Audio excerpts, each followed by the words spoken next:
Hello and welcome to the Sportlink podcast. I'm Mark Armstrong, and this week myself and John Downs are joined by one of the finest middle distance runners of his generation in Julian Goater.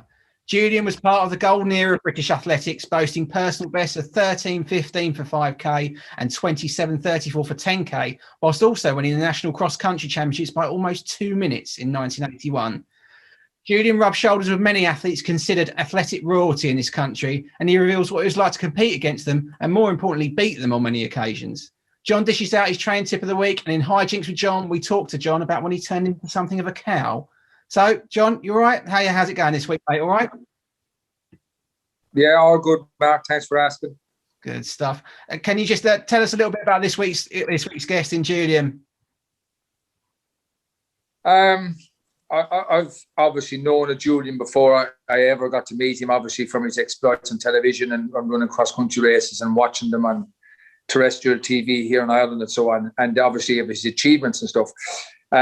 Look, probably one of Britain's best runners. I mean, he's kind of a bit of an icon after winning the national by such a big margin and the standard of athletes he beat on the day. He's obviously a bronze medalist from the Commonwealth Games. Not an easy medal to get considering, you know, the depth of Africans within the Commonwealth and so on, and obviously from Australia, New Zealand and Canada and so on, and from the home shores of Scotland, England and Wales. He's somebody I've known since 1990. We've been on a lot of trips together to France. He's actually got a fantastic dry sense of humour, and it's great to have him on this week.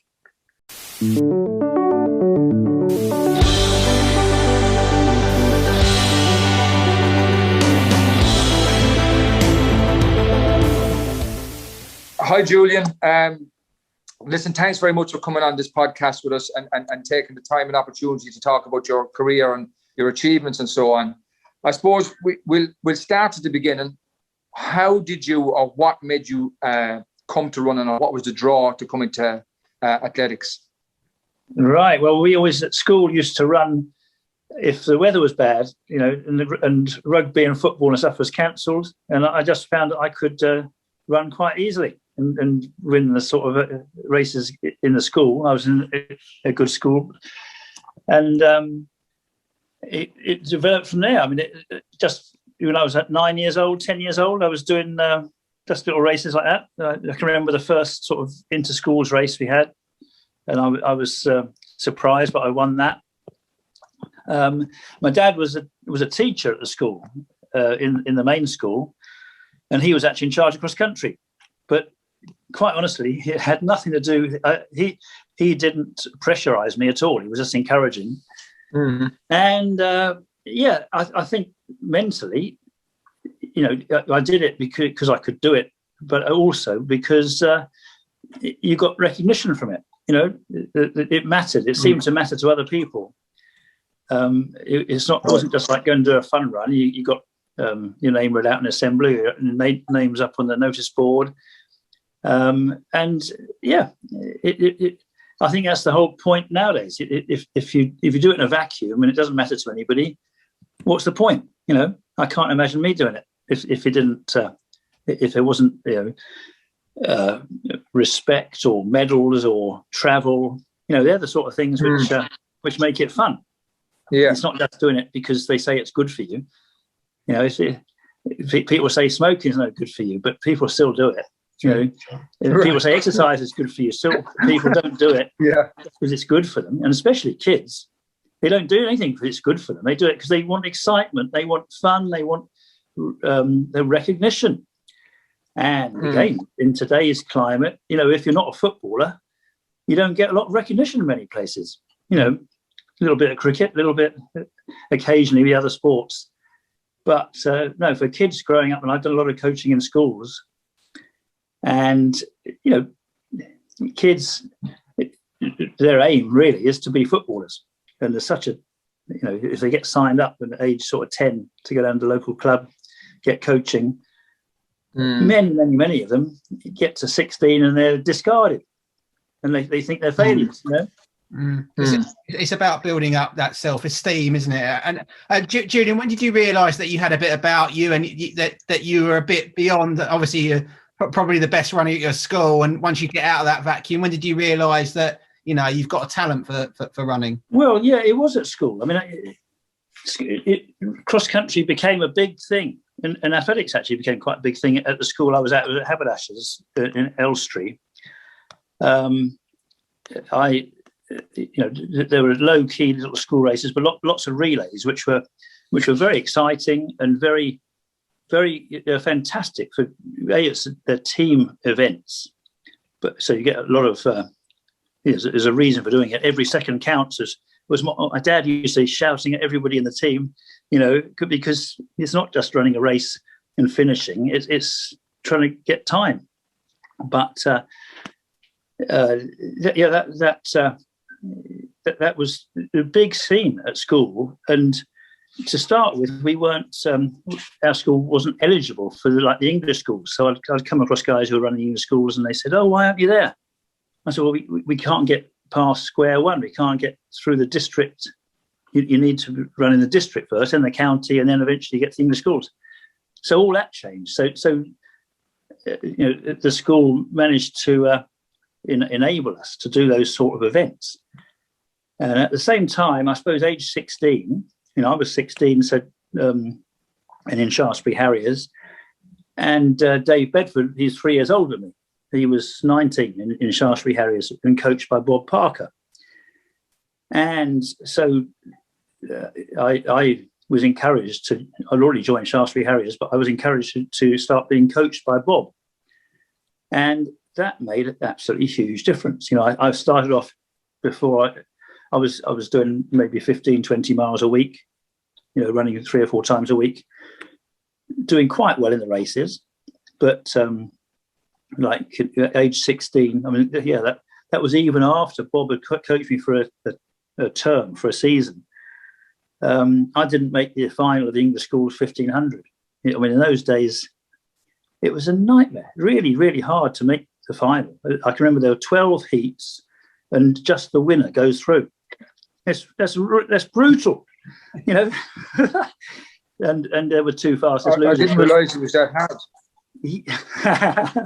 that was in 1969. Incredible. There was Barry Smith, Ian Whittle, I think Moorcroft, loads and loads of guys Terry Colton, John Davis. If you're drawn in a heat with one of them, you're struggling. Anyway, but no, Bob moved me up from about 15 miles a week to 40 for that first summer, and I improved. I started running twice a day, several times a week, and I improved a 1500 time from about, it was a mile from 4:45 to 1500 meters time of 4 minutes, so 4:20. So 25 seconds off the mile time. I was thinking that's that one summer, but I was still getting beaten. 2 or 3 months later, he was, as I say, he was coaching Bedford. I can remember at the start of the autumn, he would write out a schedule for Dave in his little book, and Dave was doing about 140 mile a week. That's age 19. And I'm thinking, what's Bob going to give me? Well, Bob put me on, probably about 60 a week. And I thought, bloody hell, I can do more than that. And I was regularly that first winter with Bob doing between 70 and 85 mile a week. So that was age 16. Now, I failed to make English schools final in the summer, but as soon as I started doing the races, the cross-country races, I was beating all those guys. All season, I won the Middlesex, the Southern, the North of Thames. I might even have won the National, but I got tripped up. That's a story. Bloody marvellous. But it was up at Blackpool, and I was flying. I was running well. And I should think after only about 200 yards, there's about a group of 10 of us broken away, or starting to break away, and I got tripped. So down I went, and I was just getting up again when the rest caught me up, and I was down again and trampled. Well, the whole field went by. So that was, you think, do you give up or drop out or not? No, I got up and started running, and it was really one of the most exciting and satisfying race I ever did. I only finished fourth, but I was steaming past all these guys that I struggled to beat normally. And I did get up to second. There was Smedley, Kendrick, and I think Wee. We kept swapping places, going from fourth to third to second to third to fourth to third, But that was in the last mile. I was absolutely knackered. They out-sprinted me. But it was Colin Falcon who had got clear just before I caught that bunch. But the excitement of going through, it was the national. Everyone in the country was there. And knowing that I could run faster than all of them if I gave them a start and was chasing them. So although I was fourth, I took a lot of encouragement from that. I thought, I can do this. Yeah, so this obviously progression, because if you look, I'm obviously going to come to your times in a minute and I'm going to read them out, but we're going to go back as well to how you got there and so on. And you look at your mile time at 16 years of age of 4:45. I mean, yes, you were good in the haberdasher school events and so on, and you were winning, and it's nice to get a bit of recognition that way. But from that 4:45, it's not exceptional. But you went on to be an exceptional. You went on to be an exceptional. You went on to be an exceptional runner. That's what I found all the time, John. I could run cross country and beat people at cross country, but I couldn't. In the early days, they were much quicker than me. I wasn't even the fastest in the school at a mile. When, there were seniors and they were older than me, but people I could beat on the cross country, I couldn't match. It's just the speed, and that's what Bob's training did. Suddenly, I got used to running fast. I was very similar. Similar cross country. I would be very dominant track. I didn't do the right training for it, but. When you did that national and some of the names you've said there, like John Wee and Colin Falcon and stuff like that, there was no easy races at all. So your mindset all the time had to be like, I'm up for this. There was no doubt in yourself and stuff like that.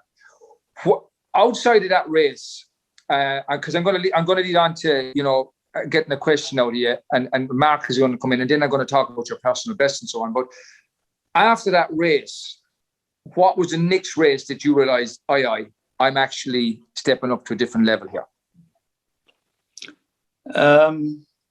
So that would have been 1970. Yeah, well, okay. So it carried on into the summer. So in the summer, I won the English schools 5,000. Right. Set records. I mean, it was. You see, that was a UK age record for 5,000. First time I ever ran 5,000 on the track. I can remember it was in the.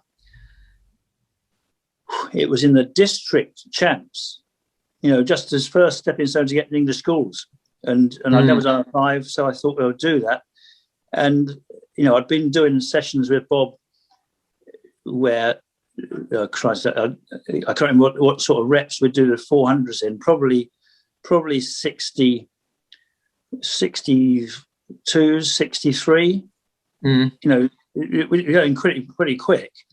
But I thought, well, okay, let's see if I can do this 5,000 lapping at 70, nice round figure. So I went 70, 70, 70 and pretty much held it all the way through. So it was 14:33. And it was a time trial, but and I was lapping people. But no, although it was slightly painful, it was...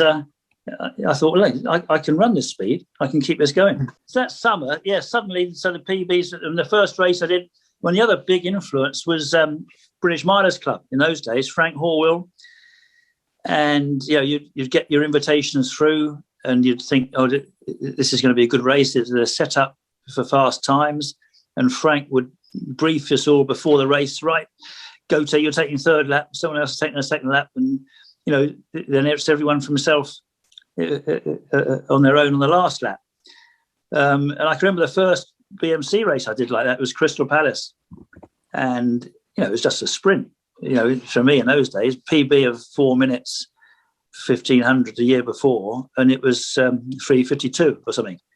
I didn't win it, but suddenly you think, wow, this is getting respectable times, So to help with Bob, the coaching, the availability of races like the BMC races, And yeah, me finding that I could run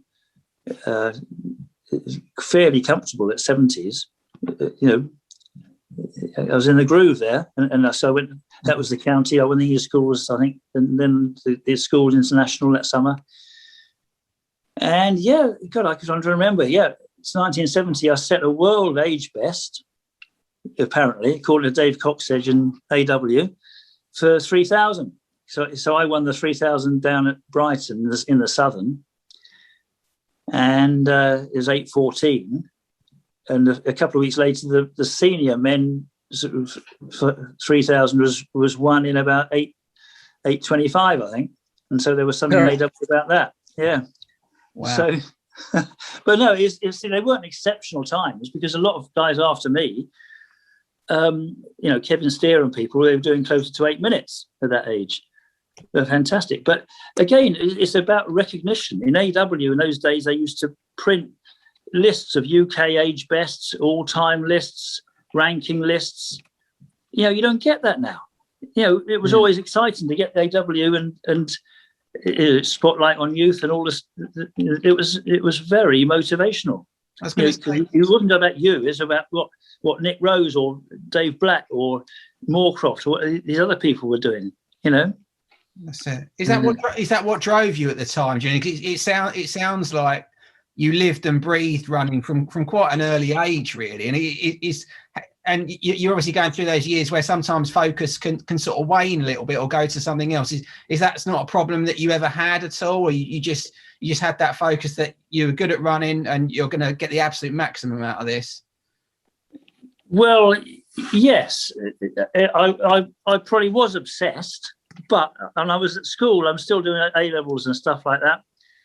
I went to Oxford. I managed to get a degree there. Wow. There was years later, after I went back to it, and they had the opening of the new Iffley Road tartan track, as it was. It wasn't quite tartan, but it was an all-weather track. And one of my ex-tutors was in charge of the sports committee or something. And there was a reception afterwards. He said, "Goater, when you pass your degree, I lost all faith in the examination system," he said. Oh my God. But that's something he said to me. I was trying to run as much as I could at uni, but no, I didn't want to just do nothing except run. But no, what motivated me was the fast times, but the trips. You wanted to get selected, you wanted to go on trips, you wanted to win medals or set fast times or make teams for this, that and the other, And I was just happy to see how far it would take me. And I mean, of course, being coached by Bob and having Bedford there 3 years older than me, and I'm thinking, well, if he could do that age 19 and I'm quicker than him when he was 19, then things are going well. So it wasn't like I was motivated by becoming an international athlete. I just thought, well, that's bound to happen. All I got to do is follow Bedford. I know I'm going to get there time wise. It's not. It's still difficult to get selected sometimes, as I found out. But but no, did I? Yeah, I probably did live, breathe, and eat it to a large extent, but. In those days, we didn't have television at home. Dad didn't have a car. It wasn't out with girlfriends all the time. It was a boys' school. There were lots of factors which meant I didn't get diverted, led astray. You know all about it, John, yeah? A few trips with you, Julian, where you are. My God, I didn't. I thought you were a respectable gentleman, but yeah, there you go. Nice to get you back for a change. But speaking about those trips, I mean, I'm just going to go through your PBs here. So there's a lot of people this is going to get out to that won't know of what you've done and what you've achieved and stuff like that. Obviously, you've got a gold medal, I think, from 1979 World Cross Country and a silver from 1982. You have a bronze medal from the Commonwealth Games in Brisbane in 1982. And it was the year you ran your personal best, which I'll go through in a minute. I mean, we're going to come round to those races in a minute, but your 2K is 5:10, quite respectable. 3K, 7:48.66. 2 miles, 8:26.72. I have a bone to pick with you on the two of them because you're 0.3 of a second quicker than me on both of those. Your 5K is a staggering 13:15.59. Your 10K is 27:34. And you ran 15K in America in 43:05, which is sub 46 minutes for 10 miles. Julian, those times are just astonishing. And it was when I was on the trips when we'd go abroad to France, Simon Keane and Mark Mountain and Dominic Bass. Some of those trips. What's happened in France shall stay in France. But you've got to reveal it now. With some great times. But even now, talking to you and listening to you, it's the effervescence in your voice about how much you love the sport is actually coming across, and you still love it. Those times, I'm going to go to the 10,000. You ran your PB 27:34 in Oslo. What was it like knowing on the night that you were actually on for a massive PB? You must have known. No. It was quite the reverse. Wow. No, I'd screwed it up. I thought I'd completely screwed it up. So that's 1982. Yeah. Right. So I'd done the 13:15 the year before. And there's another story behind that. Okay. But come to 1982, and I'm thinking, I'm coached by Harry Wilson by then. And, he's certainly saying, well, let's aim more for 10,000 than for 5,000 on 82. And I'm trying to think what happened. The national, I don't know I forget how the cross country season went in 82. I'd won the national in 81, but 82, no, I was fit, but injured. I didn't defend the title, but I was selected for the World Cross. But I wasn't running quite so well as the year before. And, I think I came 17th or something in the World Cross. And then you're talking about that summer when I did that race in Oslo. So I'm up in Harrogate with the RAF, based in Yorkshire. And I was training pretty hard. And, sometimes you get periods where you feel absolutely knackered, don't you? You think, oh, Christ, I've overtrained it, I've overcooked it. And I can remember, this is the week before that Oslo race. I was running doing about 6 or 7 mile in Harrogate, and it's very unlike me. But I gave up. I thought, this is no good. I don't feel right. I'm knackered. And we had some friends out. In fact, it was Dave Slater. I think Dave Slater had come up from Yorkshire for a weekend with us. And we went to Betty's for the tea, just stuffed ourselves with tea and cakes. We went out for a walk in the moors, and then we came back and found a pub which did Yorkshire teas, which was not just tea and cakes, but big meal. And then, so I was really just binging. I thought, well, I've buggered things up for next week. And I had a couple of days off. And I think I only started running again on the Monday or Tuesday.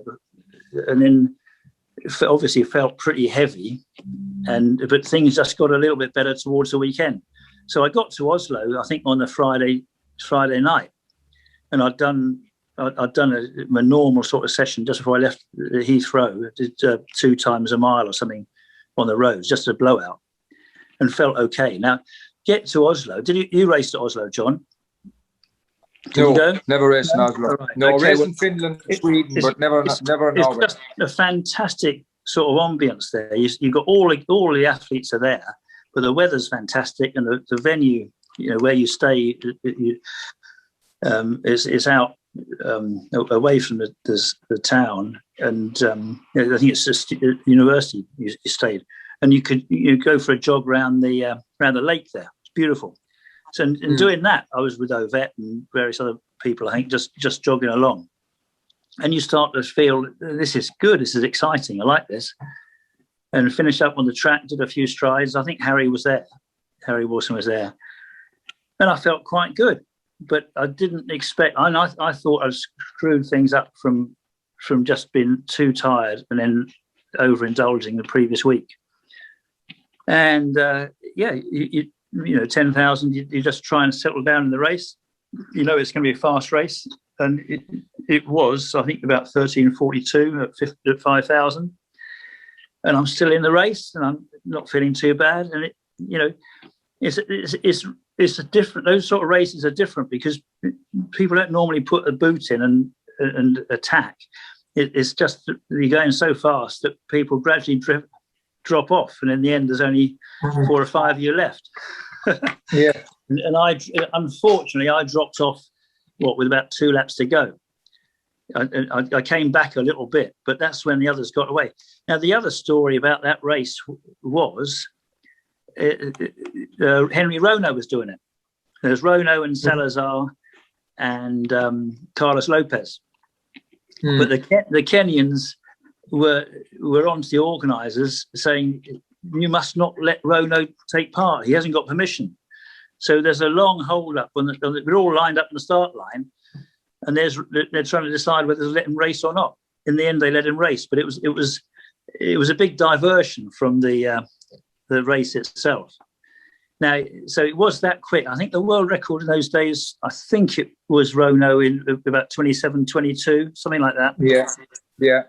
And you know, he was in that group. There was him and Salazar and Hagelsteins and me and I forget, there was 4 or 5 of us, yeah. And you know, everyone's expecting Rono to win, but I think he wasn't feeling so great. But he eased off as well because I think the story was he didn't want to drag Lopez or someone to break his world record. So I think he finished 4th in the end, Henry Rono. I think Salazar was 2nd. I think Hagelsteins was 3rd, something like that. But Lopez won it in a European record, just a second outside the world record, as far as I remember. Right. But yeah, very exciting race, fantastic. But that business with Rono was distracting. It affected the race quite a lot, yeah.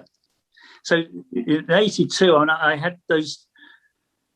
No, it was right. It was in 81 I raced Rono. Rono was quite a regular rival of mine. I had 2 good races in 81 against Rono. One in Brussels did the 10,000, and the other one was at Crystal Palace with that 5,000, the 13:15. But he beat me both times. So again, you know, every time I play it on a video, it's the same result. It's a pain.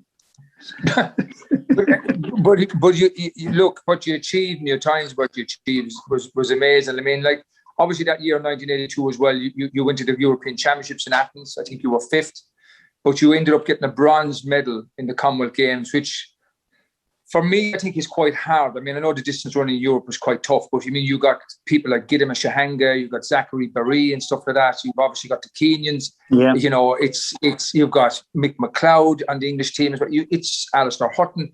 Not an easy performance, and it's a long season as well, Julian. Let me tell you, it's a very long season because the Commonwealth Games were in October. Yeah, in that's what Brisbane.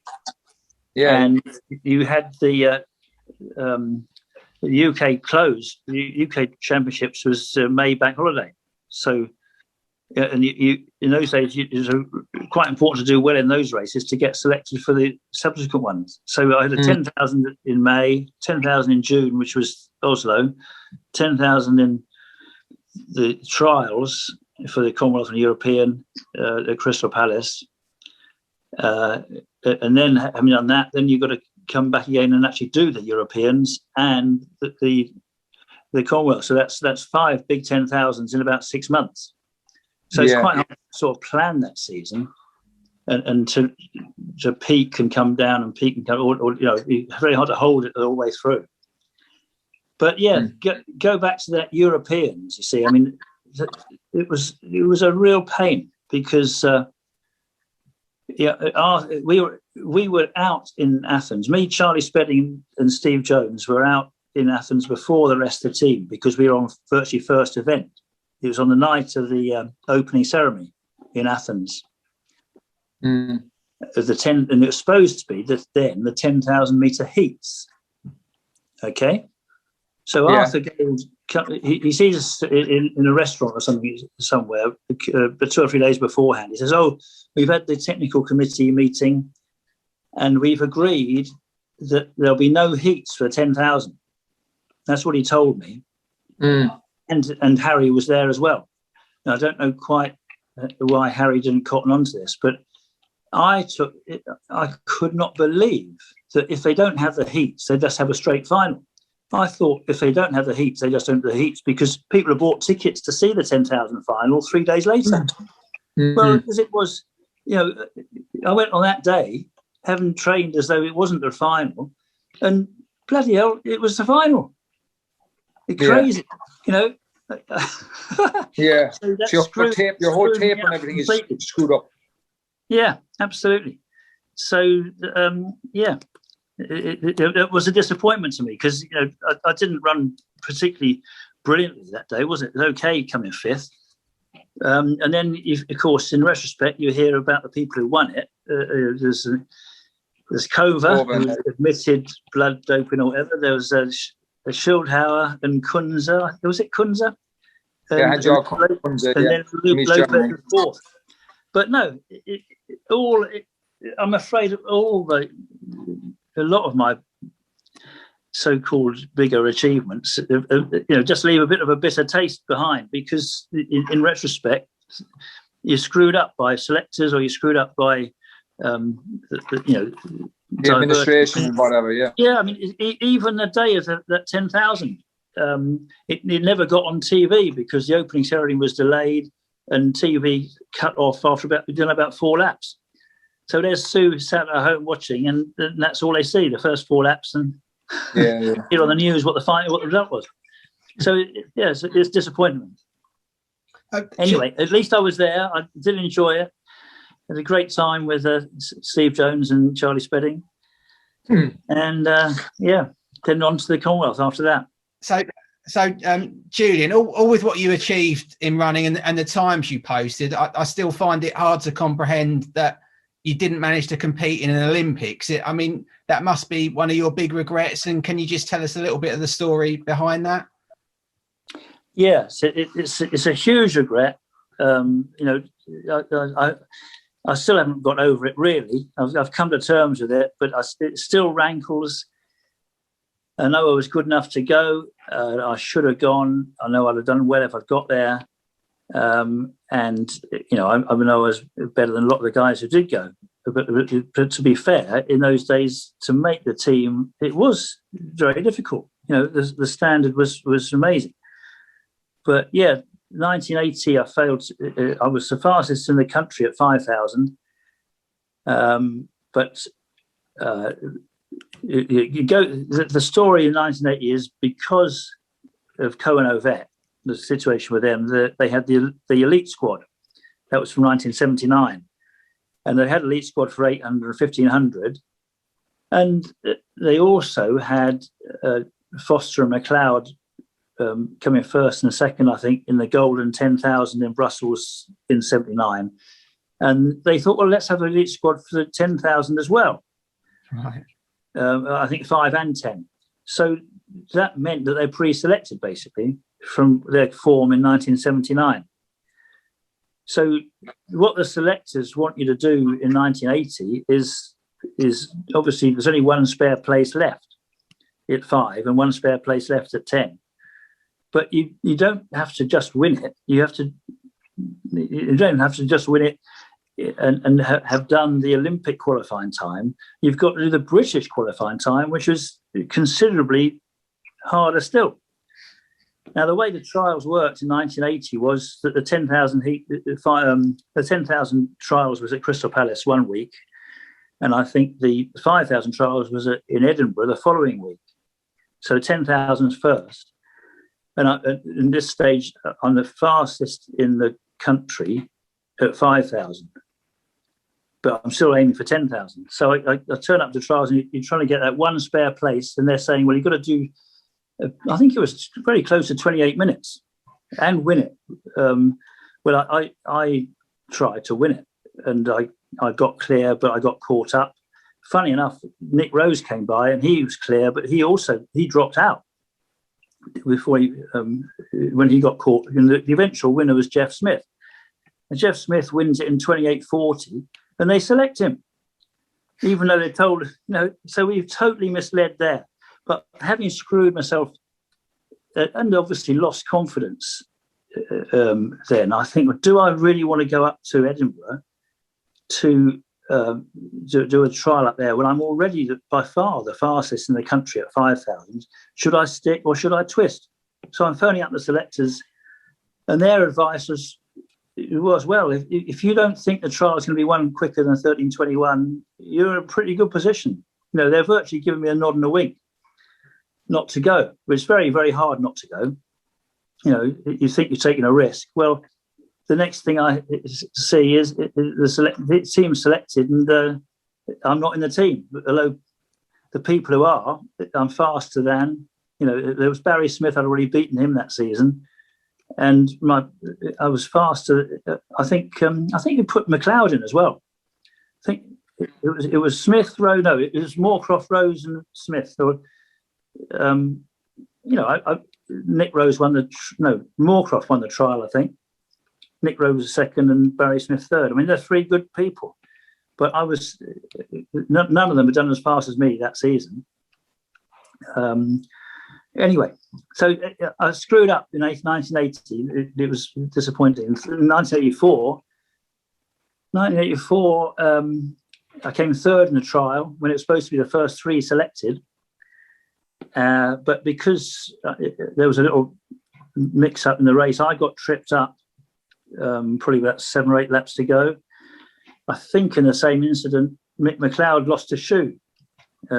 He virtually gave up and trotted round. I don't know if he put his shoe back on, but he didn't try and catch up. But I did try and catch up. I did. I got into second place with 300 metres to go, and I thought, do I go past Steve Jones and sprint for 300, or do I just get my breath back a bit and cruise for a couple of 100 yards and then sprint the last 100? I tried that, and he out-sprinted me.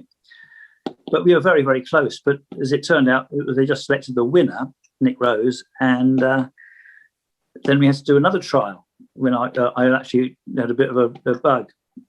So I finished third there again, but I knew I wasn't running so well. So yeah, I managed to screw up getting to the Olympics, and it's very difficult to come to terms with. You should have gone. Yeah.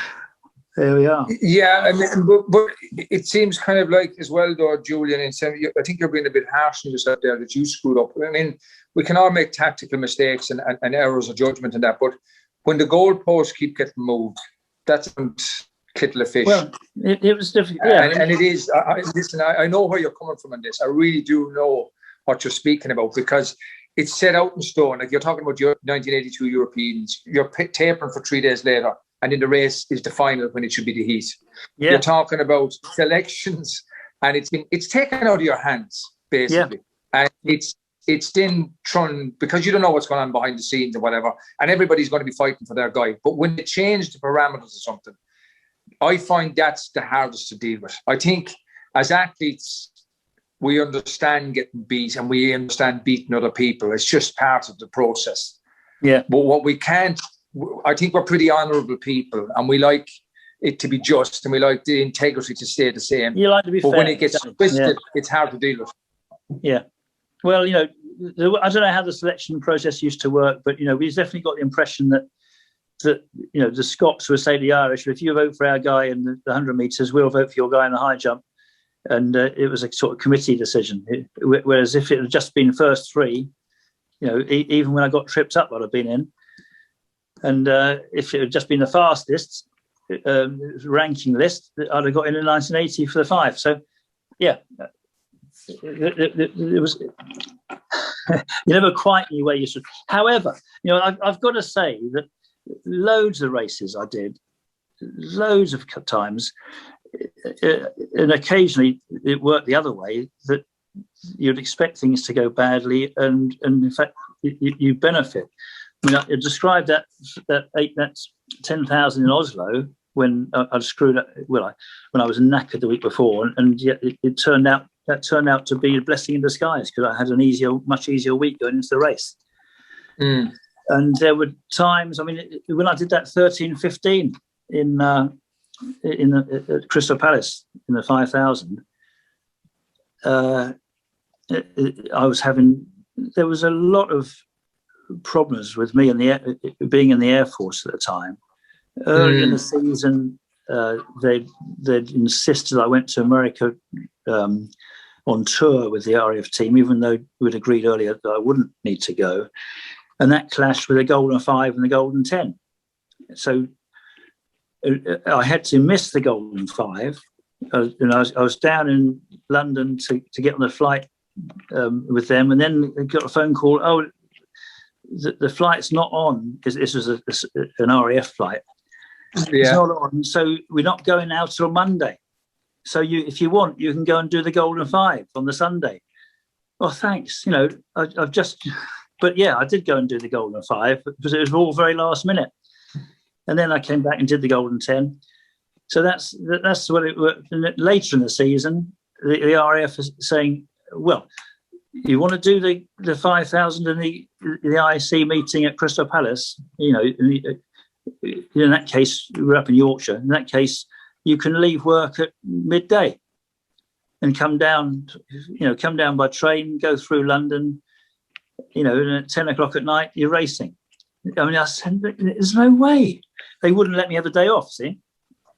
So just to travel. I mean, but hang on. I wasn't. I had phoned up the organisers and said I can't race. I won't be doing it.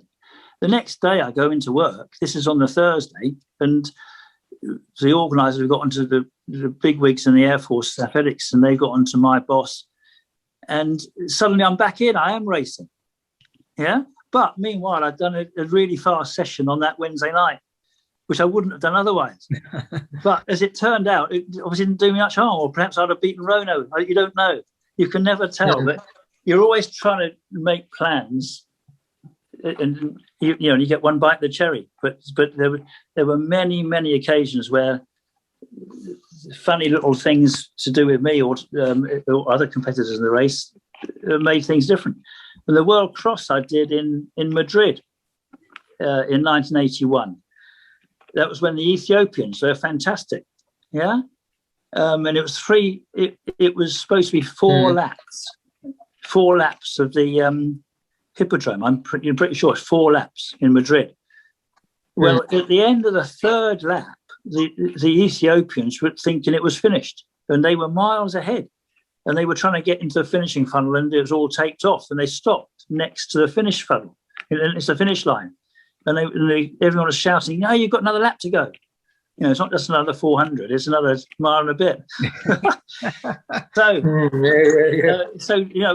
at that stage, I was probably 6th or 7th in the race, and I'm chatting. I spoke to Rob Di Castella. I said, "Look, I can't believe the Ethiopians are running that fast, and there's still 2.5 miles to go. I think they think this is the last lap." And sure enough, we saw them stop, and we caught them up. And it was only Kadir who really managed to keep going. I mean, there's Yifta and a couple of other Ethiopians, but we beat them. But that's how the race went. The Ethiopians would have won if they'd not miscounted or misunderstood the laps. Crazy, yeah. Right. So Craig Virgin won there by mistake, yeah. Yeah, there's all sorts of stories which don't make the press. But coming back, I mean, you started off in the RAF, I think, around Windover or that area, or Halton, if I'm right, and then you got moved up to Yorkshire and stuff like that, and in that. We've spoken about this before, so I'm trying to remember it as best I can. But your 1981 English National Cross Country Championship, you always seem to have, as you've alluded there to a lot of things, you've had mishaps. But out of the mishaps has actually worked in your favour, because you hurt your foot, I think it was a week before or 9 days before. That's right. Badly. Yeah, you're right, John. Yeah. And you were going, you weren't, and you ended up doing things that you'd never do. And when you got to the national, it was the race of all races that you've ever ran. You've described it as the easiest race you've ever ran. Yeah. Well, again, you can't say. I'm not saying that because I injured my heel that I produced that performance, but it definitely, because I injured my heel, it stopped me doing my normal build-up, and I learned a much better build-up. You know, I mean. It was hard, especially being in that environment with Bedford and so on. You're always, you always want to do more miles. You always want to be going fast. Even the easy sessions are hard sessions. It's very, very easy to overtrain, and of course that's what I did many times. You know, you look back at it and you think, why the hell did I do so many miles, especially in the summer when there's in track races. So they're forced rest. I mean, but we do notice lots of people, not just me, lots of people have raced really well on their first race back after an injury, because mentally, physically they're fresh, and mentally they're desperate to get back. But if you're coaching someone, it's very hard. It's very hard to hold someone back. You know, Bob Parker obviously found it very hard to hold Bedford back. You know. So occasionally you overdo it, or often you overdo it, but occasionally things work to where you're forced to have a rest. And yeah, that national of mine,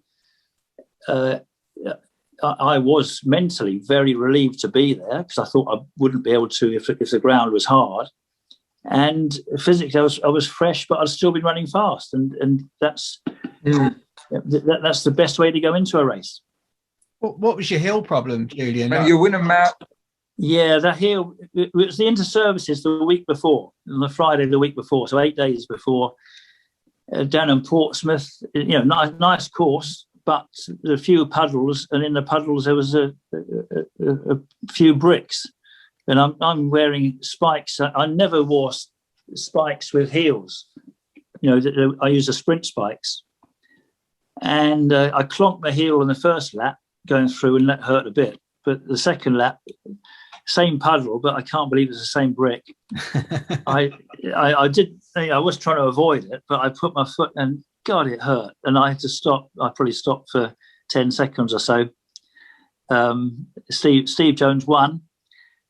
I didn't mind that. The RAF won, but I couldn't. It was painful to stand. You know, I needed to put some ice on it and rest. And I had 2 days off, just sort of hobbling around the house.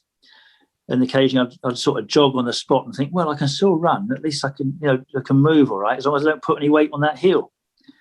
So I spent the rest of the week trying to run as fast as I could without putting any weight on the heel.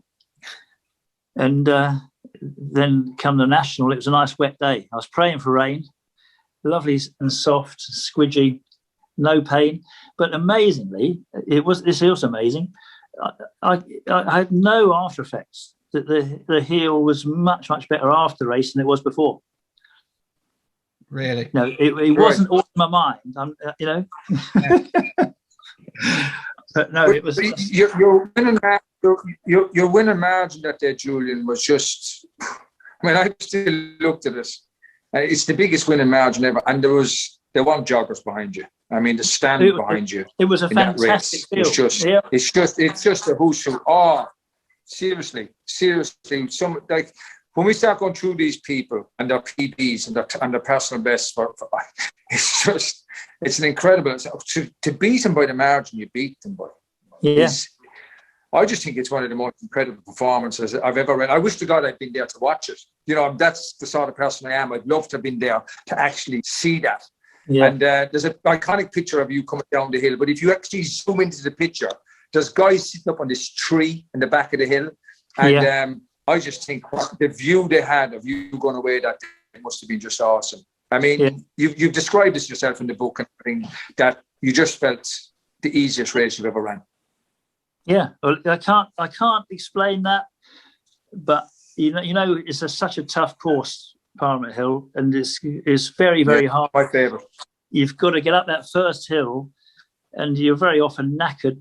After a minute and a half of running, 2 minutes, and then you've got 9 miles to go.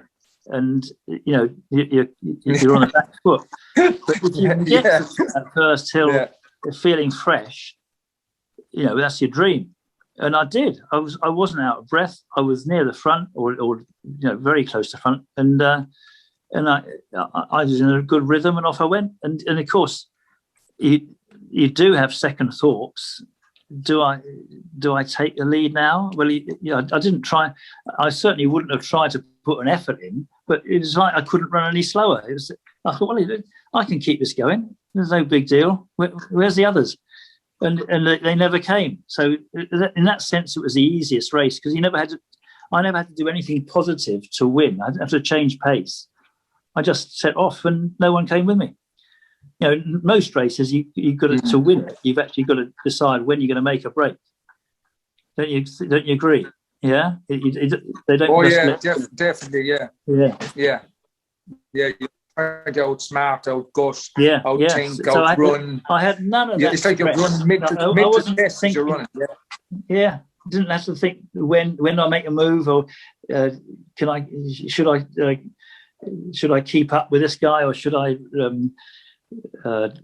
respond to his surge, or you're playing poker most of the time in these races when it's close races. But when you're out on your own, it's a different problem. You've got to keep concentrating. But you're free. You're just running. It's in the bag. It's just a beautiful sensation. And then you got the odd comments in the crowd. You can stop and have a cup of tea. There's no one in sight. All these. I wish that was to me. Yeah. Julian, I've got to ask you about your book, The Art of Running Faster. Why did you write it? What was the motivation behind it? Yeah, right. Well, yes. After I stopped running, I did a lot of coaching, and I wrote articles for 220 magazine, which was a triathlon magazine, for their running page, And I had a whole series of those articles. I must have done more than 100 of them, but I've got a sort of selection of 25 of them in a little booklet, which I produced for my training days. Now, when I moved down here to Farnham, one of the guys in Farnham Runners, who's an American guy, wanted, he'd heard about the sessions I do at the coaching sessions, and he joined in. And he couldn't believe how on doing less miles but running faster, he started doing PBs, or times he hadn't done since he was in his 20s, and he was in his 50s then. This is a guy called Don Melvin. So I showed him the booklet, and he said, "Oh, have you ever thought of making a proper book out of this?" And I said, "Well, I have thought, but I don't quite know how to go about it, and I'm not sure I could make a book out of it." And he says, "Well, I've written books. He writes books for kids, but he knows how to present it to prospective publishers." He said, "Look, what we've got to do is just come up with an outline of 10 or 15 chapters, and write, say, a sample 3 chapters and send them off." And that's what he did. He took care of all that. He sent it to Human Kinetics, and they're the ones who agreed. There's no commission in front, but they agreed that they would publish it if we produce a book. So John, he was a journalist, and he then said, "Right, I'll come round to you once a month or so, and we'll just talk about whatever the subject for this particular chapter is, and I'll record it."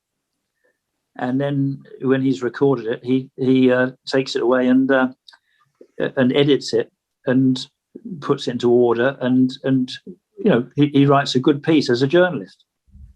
And what he did really well, I've had lots of comments from people who have read the book. They say it sounds just like you speaking. He's kept my words and my expressions, even though he's an American guy, but he's put it into shape. And So it's quite a unique sort of book, but that's how it came about. It's done quite well. I'm very pleased with it. And I had a lot of comments from people who I haven't even met, who said, "Oh, never hear about any advice on breathing or on stitch or on just various things which normally most advice you get on training that's written down in magazines or in books, it's magic sessions, especially either magic sessions or easy sessions, or hill training made easy, or 5 simple ways to improve your 10K time, or unless and so we went away from that, and I think it's a much more effective, much more useful, practical sort of guide. But it's also because it was the way Don did it, interviewing me, there's lots of anecdotes and examples and stories and even some humour, I think, in it. So it's very readable. It's not like a bloody car manual where you just go through and select the recipe of magic sessions. So does that answer your question, Ed? Yeah, I mean, but it does. It comes across that way because obviously, I mean, we've been on Middlesex team 1990 when we were both in the British Cross Country Championships, and obviously we went away to Coutances and Plessis Robinson and Nantes and Cannes and all these different road races that we did over there and so on. And you were always brilliant at giving advice, and you always, the best thing to you was to say to me if I was doing something, why? And it was great because I actually went away from those trips questioning what I was doing rather than following it slavishly. And I was able, as best I could, in the environment I walked in. But I used to kind of go away and go, that makes a lot of sense what he said there. So you see, John, I was improve, even though I was a rival. I wish I'd had someone giving me that advice myself, you see, because it would have stopped me doing some silly things. But yeah, I've always enjoyed the coaching. I mean, even when I was at school, I was good at sort of chivying people, not just saying try harder, but move your feet differently, move your arm. Your arms aren't doing anything, or you're leaning back, or So I'm not trying to make it technical, but they're doing things which make it difficult, and I can see that. And so all the coaching that I've done, it has very much comes back to technique. Not that you've got to run the same as everybody else. It's not a magic technique. Everyone's different, but there are certain things which if they do, and you can see it. You look at normal runners, road runners. One shoulder's higher than the other. Their neck's stiff. Their arms are stiff. There's all sorts of little things which they need to learn to flow. But you don't know. I mean, you see, it was quite a new thing when I was a kid. Going on training camps, and the coaches would say, "Oh, we could film you if you like. Would you like to see yourself on film?" Well, you feel a little bit self-conscious, possibly, but you also think, "Well, what's the good of that? I mean, I just run how I run." And there was that feeling, well, you can't change how someone runs. But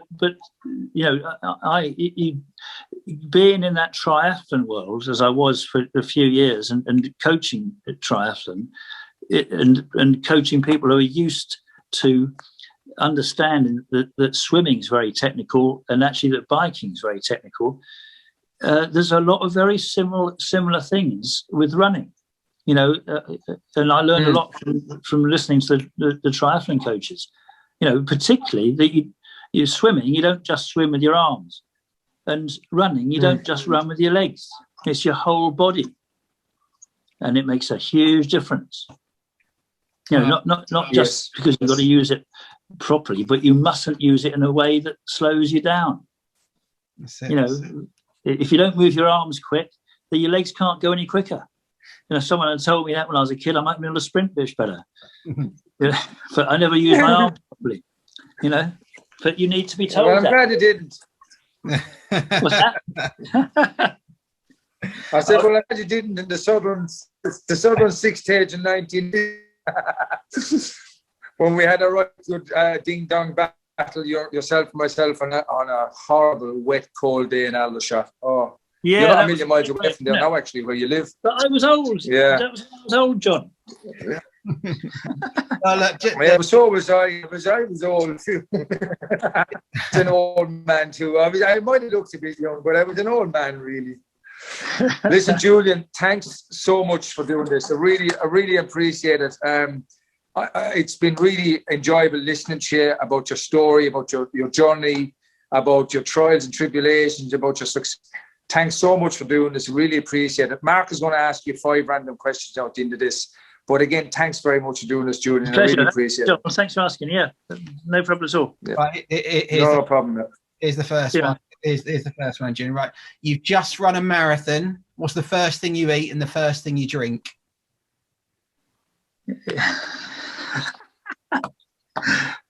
Well, whatever you can get your hands on, really. I mean, that's a good answer. I wouldn't. If you're trying to say, expecting to say beer, no, I wouldn't have alcohol. But no, whatever you can get. Whatever you can get. A good answer. That is a good answer. Tea, right. Sweet tea. You can listen to one song to get you in the zone before a race. What do you listen to? Right. Well, I did do that, and that was "Skate Away" by Dire Straits. Right, excellent, nice. And that was just before the muddy national, so it was a great run. All right. No. And Skate away. And you did. Yeah. What are your favourite trainers to wear? Right. Well, they're obsolete, but they definitely, and I would get them now if I could. They were Adidas Country. Do you remember them? Mm. You're not old enough, mate. Yeah, I do. I do. Tell you why they were so good for me. They had a straight last and a good arch support and a good heel counter. The shoes nowadays, they're made of really squidgy, stretchy material on top, and they don't hold your feet properly. I don't like them at all. But no, these held your feet firmly, but they were flexible, and being a straight last, they stopped you pronating without any extra orthotics and all that sort of stuff. The trouble was although they were called country, they didn't have a great grip. But on woodland trails or on grass or on slightly bits of mud, they were brilliant. You notice a huge difference running them. I wish they still made them, but they had a very strange heel. I don't know if you ever saw a picture of them. It's like a trunk out heel, yeah. The heel, the sole came up behind the heel. It was all one. I remember. Right, myself, yeah. Anyway, that's definitely the best trainers I've had. They weren't the most expensive, and they were not popular, but they were great for me. Right, so the next one is you've completely hit the wall and you're completely depleted. You're just about to quit the race that you're in. You can see one person to get you through this tough spot. Who do you see and why? Well, someone who's on my side.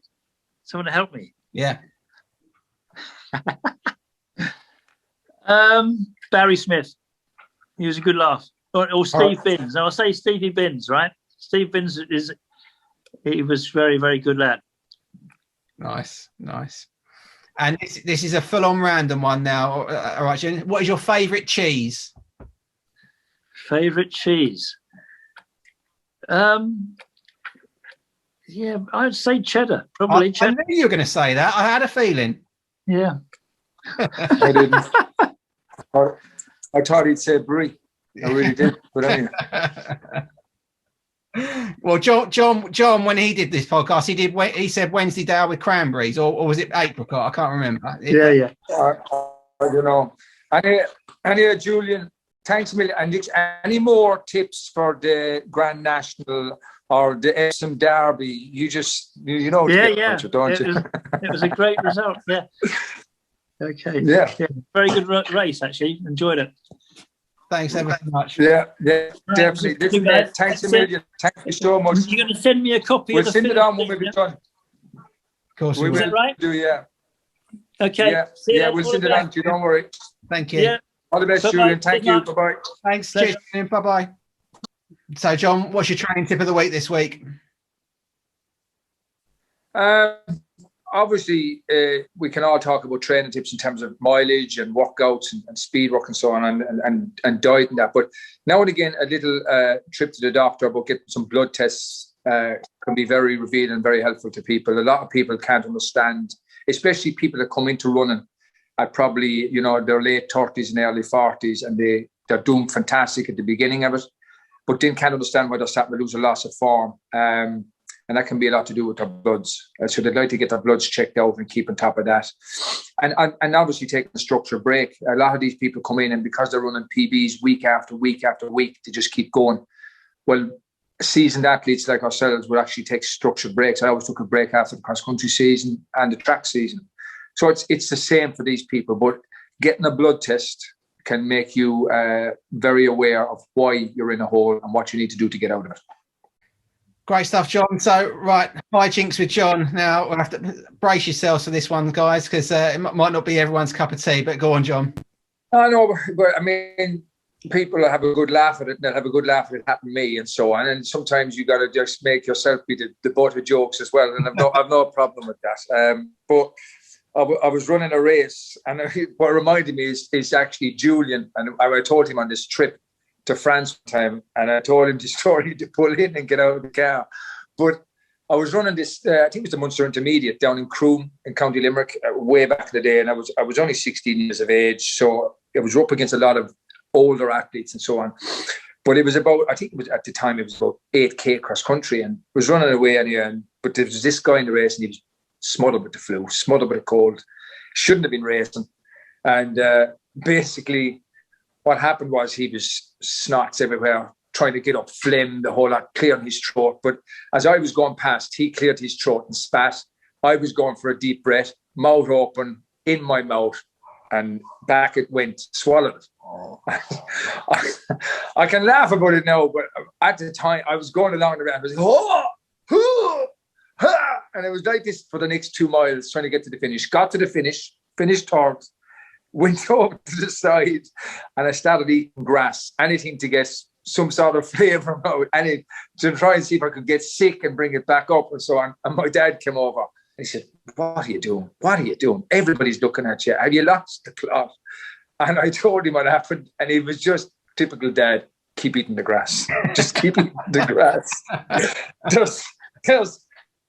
There's some moss in the ditch there, and eventually I got sick and stuff like that. Boy, it was just seeing Julian reminded me of that story. I'd forgotten completely about it. I haven't told that story in years. But yeah, a little bit of, but a lot of people would be laughing that it happened to me. So there you go. Absolutely. John, thanks ever so much for joining this week, mate. Really appreciate it. Yeah, all the best, mate. You look after yourself. All the best next week. All right, God bless.